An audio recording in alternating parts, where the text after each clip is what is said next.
Hello everyone. Basically आज हम Nifty का कल के लिए एनालिसिस करेंगे। सबसे पहले हम देख लेते हैं कि मार्केट ने आज कैसे परफॉर्म करा। ठीक है। कल हमारी बात हुई थी कि बेसिकली निफ्टी अगर फ्लैट ओपन होता है तो हम एक अपसाइड के ट्रेड लेंगे अगर ये ब्रेक होता है। पर निफ्टी ने क्या किया, जैसे ही मार्केट में ओपन हुआ वो डायरेक्टली डाउन साइड की तरफ मूव देना शुरू हो गया। ओके। तो यहाँ पर हमने कल भी डिस्कस किया था कि हम बेसिकली इस एरिया तक तो हम यहाँ पर पुट लेंगे ही नहीं, क्योंकि एक स्ट्रॉन्ग सपोर्ट था 16,600 पर। ठीक है। स्ट्रॉन्ग सपोर्ट कहाँ पर था? 16,600 पर स्ट्रॉन्ग सपोर्ट बताया था कि अगर गैप डाउन होता है तो हम वहां पर 16,600 के नीचे अगर मार्केट कुछ देर इस एरिया को होल्ड करती है तो हम यहाँ पर पुट प्लान करेंगे। यही हमारा कल डिस्कशन हुआ था कि इसके नीचे पुट प्लान करेंगे। ठीक है। मगर जब ऊपर से मार्केट आई इस एरिया को ब्रीच करने के बाद, ठीक है, तो यहाँ पर कुछ लोगों ने ट्रेड प्लान करी होगी। यहाँ पर पुट की ट्रेड प्लान करी होगी कि मार्केट के ऊपर से गिर रहा है, रेगुलरली बेसिस पे गिर रहा है, या कोई लोगों ने ट्रेड प्लान करी होगी। ये 15 मिनट का चार्ट है बेसिकली। ठीक है। कुछ लोगों ने ट्रेड प्लान करी होगी, पर सबसे इंपॉर्टेंट रोल क्या, उनको टारगेट तो मिला ही नहीं। क्योंकि भाई 16,600 का यहाँ पर एक अच्छा सपोर्ट था हमारे पास। पहले कल भी मैंने आपको बताया था। तो क्या हम यहाँ पर कॉल कॉल ले लेते? नहीं। बेसिकली कभी कभी हमें ऐसे मार्केट के अंदर, हम एक रेंज बाउंड मार्केट के अंदर कभी कभी स्टॉक ट्रेड को अवॉइड भी करना चाहिए। क्यों अवॉइड करना चाहिए?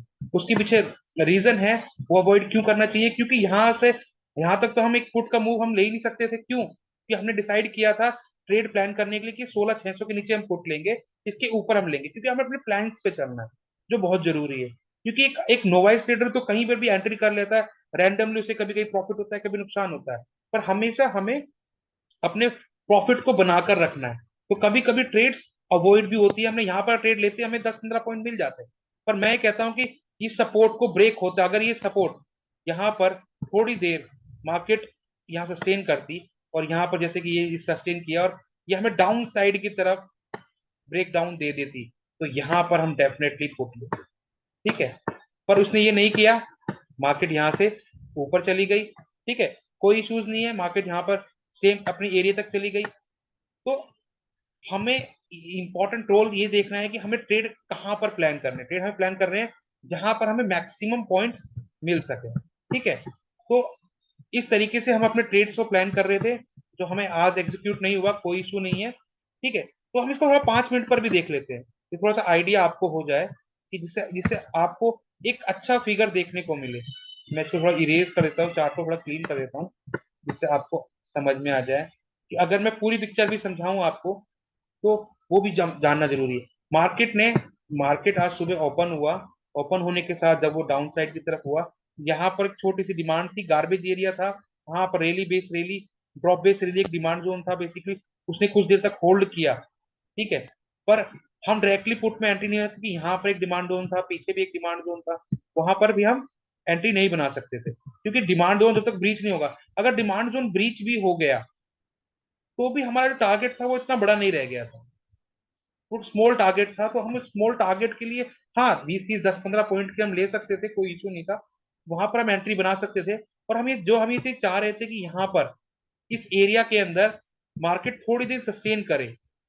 मार्केट ने वो किया भी, एक अपसाइड मूव हमने दिया। ठीक है, दिया अपसाइड मूव हमें दिया यहाँ पर सबसे इंपॉर्टेंट चीज क्या थी कि कहीं ना कहीं यहाँ पर जो सप्लाई थी वो भी चीज को टेस्ट करती, यानी कि यहाँ पर रेंज बाउंड होने की संभावना ज्यादा थी इस एरिया के अंदर। ये 5 मिनट का पिक्चर है इसलिए आपको बड़ी दिख रही है। अदरवाइज अगर ये रेंज बाउंड होने की संभावना ज्यादा थी तो ये रेंज बाउंड हुआ। और आपको पता ही है ऑप्शंस के अंदर प्रीमियम डिके कैसे होते हैं, कि अगर मार्केट साइडवेज चलती रहे अगर, तो यहाँ पर कहीं ना कहीं ऑप्शन सेलर्स का फायदा हो रहा है। ठीक है, कोई इश्यूज नहीं थे। यहाँ पर मार्केट आई, थोड़ी देर मार्केट ने इस सप्लाई को होल्ड किया, तो क्या हम यहाँ पर ट्रेड प्लान करते पुट का? नहीं। क्यों नहीं करते? अच्छा, अच्छा सपोर्ट था हमारे पास यहाँ पर, अच्छा डिमांड, अच्छी सप्लाई थी हमारे पास यहाँ पर, जो प्राइस को कहीं ना कहीं एक बार को नीचे ला सकती थी। ठीक है। पर उसको कहीं ना कहीं इस सपोर्ट का 18,600 की सपोर्ट था बहुत अच्छा। तो प्राइस को वो यहाँ से ऊपर ले गए। और अगर अगर हम चाहते, अगर यहाँ से ये ऊपर जाता तो भी हम चाहते, अगर ये ऑल टाइम जो हमारे पास ये सप्लाई थी यहाँ पर, यहाँ तक आता तो हम एक पुट प्लान करते। पर वो भी नहीं हो पाया। ठीक है, तो आज के दिन अवॉइड करना दैट इज गुड थिंग। ठीक है, अब हम बात करते हैं कि कल के दिन क्या ट्रेड प्लान करें कि जिससे हमें एक अच्छी ट्रेड्स मिल सके। ठीक है, वापस मैं इसको 15 मिनट पे कर लेता हूँ चार्ट को। ठीक है, जिससे आपको थोड़ा समझाने में आसानी रहे। ठीक है, चलो, बेसिकली एक मार्केट आज एक रेंज बाउंड के अंदर रहा। जो रेंज थी हमारे पास, कितना रेंज थी, 18,730 से लेकर 18,600 के बीच में। ठीक है, रेंज तो करीबन 120 130 पॉइंट का मूव था। ठीक है, पर कहीं ना कहीं वो मूव जो था वो इतना सॉलिड नहीं था कि हम उसमें काम कर सके। लोगों ने काम किया भी होगा, पर मेरे हिसाब से आज ज्यादा कोई प्रॉफिटेबल लेकर नहीं गया है। कोई इशू नहीं है। कल हम क्या ट्रेड प्लान करेंगे वो मैं आपको बताता हूँ। ठीक है, कल हम ट्रेड प्लान करेंगे कि अगर मार्केट कहीं भी इस रेंज बॉन्ड के अंदर ओपन होती है, अगर मार्केट कहीं पर भी इसके आसपास ओपन होती है और धीरे धीरे थोड़े सस्टेन कर कर इस एरिया को ब्रीच करती है, कौन से एरिया को, एरिया है हमारा 18,730, 18,730 को ब्रेक करती है, तो हम क्या करेंगे, तो हम डेफिनेटली कॉल प्लान करेंगे। ठीक है, क्योंकि कॉल प्लान करेंगे तो हमें यहाँ पर इजिली 2 3 टारगेट आराम से मिल पाएंगे। पहला टारगेट क्या होगा वो भी मैं आपको बताता हूँ। पहला टारगेट होगा, वो टारगेट होगा हमारा 18,800। कौन सा टारगेट होगा, एक मिनट होल्ड सेकेंड। वो टारगेट होगा हमारा 18,800। ठीक है, ये हमारा पहला टारगेट होगा, मैं यहाँ लिख भी देता हूँ। ये हमारा पहला टारगेट होगा कौन सा, 18,800। ठीक है, और अगर हम इसकी आगे की टारगेट की बात करें तो फिर क्या टारगेट होगा हमारा। ठीक है, वो भी मैं आपको बताया था। वो टारगेट होगा हमारा, होल्ड सेकेंड, वो टारगेट होगा हमारा 870। ये हमारा सेकेंड टारगेट। एक मिनट,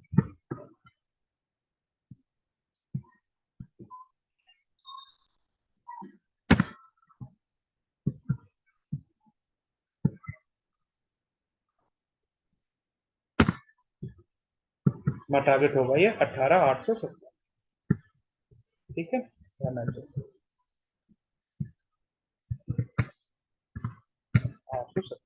ठीक है, ये तो हो गई हमारी कॉल की एंट्री। और अगर हम यहाँ पुट पुट का प्लान करें, सबसे इंपॉर्टेंट चीज क्या है, पुट का प्लान करें। पर पुट प्लान करने में एक छोटी सी दिक्कत है। दिक्कत क्या है वो भी मैं आपको बता देता हूँ, जिससे आप समझ सके कि हमें कहीं भी रैंडमली नहीं घुसना। ठीक है, रैंडमली घुसोगे तो ऑटोमेटिकली स्टॉप लॉस ही देके जाओगे। मार्केट अगर इस रेंज बॉन्ड के अंदर ओपन होता है तो सबसे इंपॉर्टेंट चीज क्या है, अगर मार्केट यहाँ भी ओपन होता है और मान लो डाउन साइड ब्रेक भी कर जाता है, तो यहाँ पर दिक्कत क्या है कि यहाँ पर हमारे पास एक तो डिमांड ये है। ठीक है, एक डिमांड ये है और एक डिमांड, तो तीनों डिमांड है। तो ये भी हो सकता है कि प्राइस यहाँ से थोड़ा सा नीचे आए, मान लो इस एरिया से थोड़ा सा नीचे आए और नीचे आने के बाद इस डिमांड से चल जाए, या फिर इसके नीचे वाली डिमांड से चल जाए। ठीक है, ये एक डिमांड है हमारे पास। ठीक है, एक ये डिमांड है हमारे पास और एक ये। अगर मैं पुट को प्लान करने की कोशिश करूंगा तो उससे पहले मैं आपको एक आइडिया आपको दूं। अगर मार्केट यहाँ पर थोड़ी देर सस्टेन करती है और थोड़ा सा नीचे भी आती है और यहाँ से ऊपर जाने की कोशिश करती है, तो मैं डेफिनेटली अगेन कॉल ही प्लान करूंगा, पुट प्लान नहीं करूंगा।